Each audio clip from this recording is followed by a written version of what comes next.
ओम शांति। ईश्वरीय अनमोल रतन प्रिय भाइयों बहनों, आप सभी को वरदान भवन में इमर्ज कर बाबा की बोली सुनेंगे। मीठे बच्चे, अभी ड्रामा का चक्र पूरा होता है। तुम्हें शेरखंड बनकर नई दुनिया में आना है। वहां सब शेरखंड है, यहाँ लून पानी है। प्रश्न, तुम त्रिनेत्री बच्चे किस नॉलेज को जानकर त्रिकालदर्शी बन गए हो?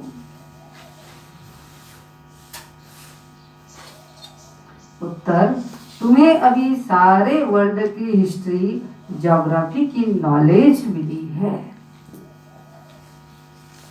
सतयुग से लेकर कलयुग अंत तक की हिस्ट्री ज्योग्राफी तुम जानते हो ना। तुम्हें ज्ञान का तीसरा नेत्र मिला कि आत्मा एक शरीर छोड़ दूसरा लेती है। संस्कार आत्मा में है। अब बाप कहते बच्चे नाम रूप से न्यारा बनो, अपने को आत्मा अशरीरी समझो। जीते धीरज धर बनुआ, तेरे सुख के दिन आने वाले हैं। ओम शांति। कल्प कल्पो बच्चों को कहा जाता है और बच्चे जानते हैं। दिल होती है कि जल्दी सत्युग हो जाए तो इस दुख से छूट जाए, होती है ना दिल।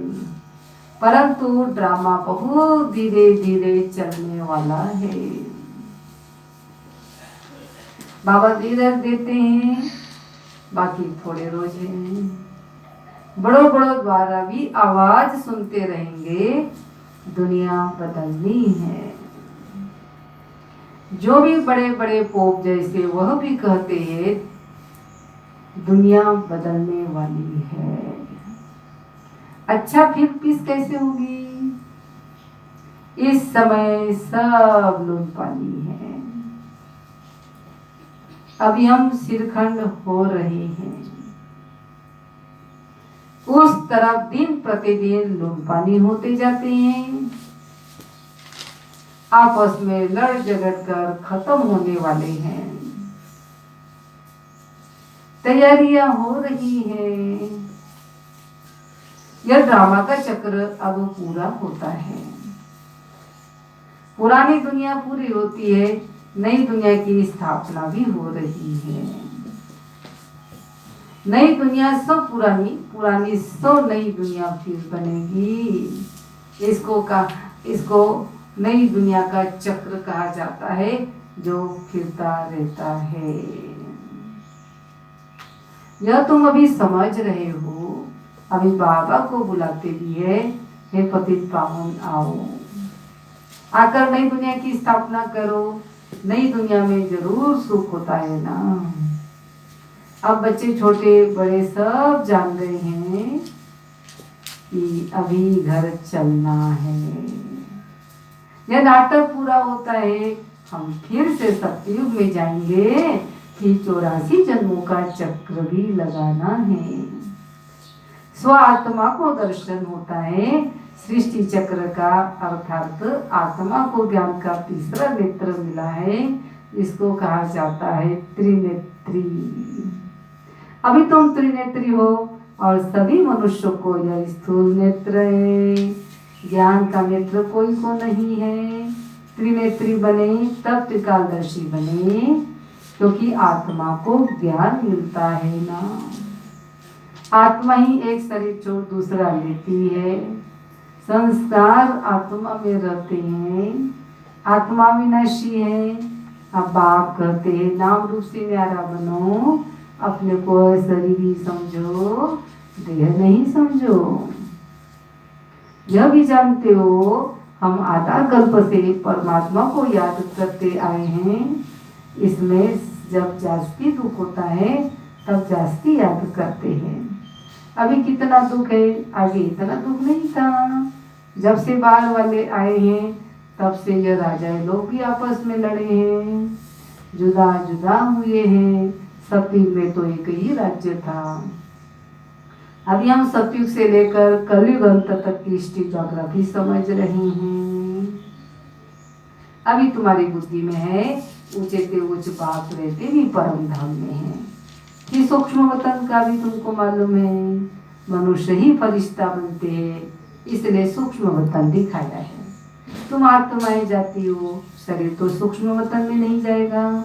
जाते कैसे है, उनको कहा जाता है तीसरा नेत्र, दिव्य दृष्टि, ध्यान भी कहते हैं। तुम ध्यान में ब्रह्मा विष्णु शंकर को देखते हो, लोग दिखलाते हैं। शंकर के आंख खोलने से विनाश हो जाता है।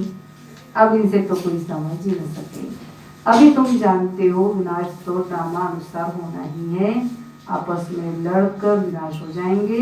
बाकी शंकर क्या करते हैं, यह ड्रामानुसार नाम रख दिया है तो समझाना पड़ता है।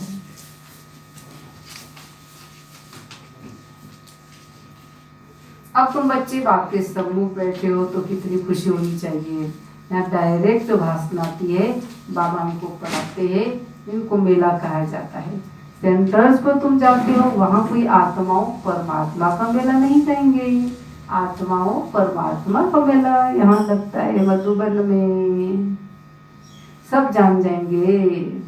बाबा कहते अभी हो ईश्वरीय मेले में, तुम ही जानते हो बाबा आया हुआ है।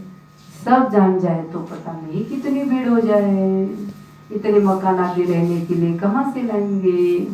पिछाड़ी में गाते हैं ना, ओह प्रभु तेरी लीला, कौन सी लीला, सृष्टि के बदलने की लीला। यह सबसे बड़ी लीला।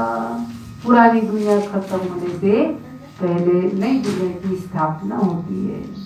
इसलिए हमेशा किसी को भी समझाओ तो पहले स्थापना, विनाश, फिर पालना कहना है। तो बच्चों को यह खुशी रहती है हम सदर्शन चक्रधारी ब्रह्म बने, फिर हम चक्रवर्ती राजा बनेंगे। तुम्हारे में कितनी महिमा बढ़ाता हूँ। भारत माता की जय कहते हैं। भारत माता तो तुम हो ना, धरती नहीं। धरणी आदि जो तमो प्रधान है, सत्युग में सत्व प्रधान हो जाती है। इसलिए कहते देवताओं के पति दुनिया में नहीं आते हैं। तुम बच्चे जब यहाँ आते हो तो फ्री हो, घर बार धंधे आदि का कोई पूर्ण नहीं है। तो यहाँ तुमको याद की यात्रा में रहने का चांस अच्छा है। वहाँ तो घर घाट आदि याद आता रहेगा, यहाँ तो कुछ नहीं। मधुबन में शिव बाबा की याद में आकर बैठो। रात को 2 बजे उठकर यहाँ बैठ जाओ। सेंटर्स पर तो रात को तुम जा नहीं सकते ना। बाबा कहते जल्दी सो जाओ, फिर जल्दी सवेरे उठो। 3 से 5 बजे तक आकर बैठो, बाबा भी आ जाएंगे, बच्चे खुश होंगे। बाबा है योग सिखलाने वाला। कईयों को सवेरे उठने का अभ्यास है। तुम्हारा सन्यासी 5 विकारों का और मेरा भी सारी पुरानी दुनिया का।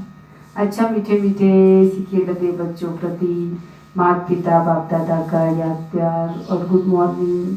रूहानी बाप की रूहानी बच्चों को नमस्ते। हम रूहानी बच्चों की रूहानी बाप दादा को याद प्यार गुड मॉर्निंग नमस्ते। सारे अभी सृष्टि बदलने की लीला चल रही है, इसलिए स्वयं को बदलना है, सिरखंड होकर रहना है। दूसरी पॉइंट, सवेरे उठकर एक बाबा की याद में बैठना है, उस समय और कोई भी याद ना आए।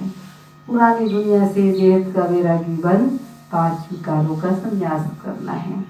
वरदान किनारा करने के बजाय हर पल बाप का सहारा अनुभव करने वाले निश्चय बुद्धि विजयी भव। विजयी भव की वरदानी आत्मा हर पल स्वयं को सहारे के नीचे अनुभव करती है।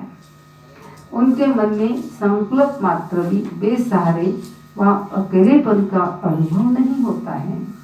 कभी उदासी या अल्पकाल के हद का वैराग्य नहीं आता। वे कभी किसी कार्य से समस्या से, व्यक्ति से किनारा नहीं करते, लेकिन हर कर्म करते हुए, सामना करते हुए, सहयोगी बनते हुए बेहद की वैराग्य में रहते हैं। स्लोगन: एक बाप की कंपनी में रहो और बाप को ही अपना कंपेनियन बनाओ, बाप को ही अपना साथी बनाओ। आज है बाबा का ये जो आज का सम्मान है। मैं अंतर्मुखी आत्मा हूँ। योगाभ्यास: मैं अकाल तख्त पर विराजमान आत्मा एक दिव्य ज्योति हूँ। मैं इस साकार देह व साकार दुनिया से ऊपर परम धाम में परम ज्योति शिव बाबा के सम्मुख हूँ। बाबा से सर्व शक्तियाँ मुझ में समा रही है। मैं आत्मा वृक्षपति बाबा के साथ कल्प वृक्ष के नीचे तपस्वी रूप में बैठ अपनी वंशावली को सुख शांति सर्व शक्तियों की सकाश दे रही हूँ। चिंतन: सारा दिन अपने अंदर झांकना है कि सूक्ष्म कर्मेंद्रिया, स्थूल कर्मेंद्रिया अंतर्मुखी रही या बाह्यमुखी हुई। अंतर्मुक्ता ही बाह्यमुक्ता को समाप्त करेगी। अंतर्मुखी रहने से ही योग युक्त स्थिति का अनुभव हो सकता है। सारा दिन ज्ञान मूल्य के महावाक्यों का चिंतन मनन करते रहे। अमृत वेले से अंतर्मुखी रहने का अभ्यास करें। समेटने की शक्ति, समाने की शक्ति का प्रयोग करें। तो आज का सम्मान है मैं अंतर्मुखी आत्मा हूँ। जितना यह अभ्यास हम करते जाएंगे उतना हमको पता चलेगा कि वास्तव में हमारा चार्ट क्या है।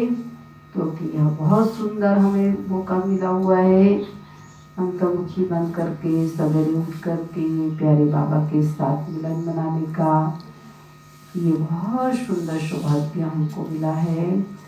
इसलिए इस गोल्डन चांस को कभी भी खोना नहीं है। अमृत वेले जरूर उठना है और बाबा के साथ जरूर मिलन मनाना है। यही मिलन आत्मा को पावन बनाएगा, यही मिलन आत्मा को शक्तिशाली बनाएगा।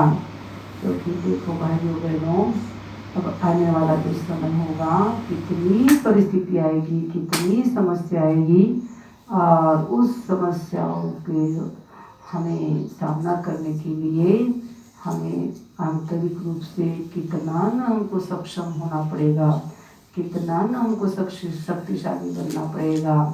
क्योंकि हमारा तो पेपर 1 सेकेंड का ही होगा ना। उस 1 सेकेंड के पेपर में हमको पास विद ऑनर बनना पड़ेगा।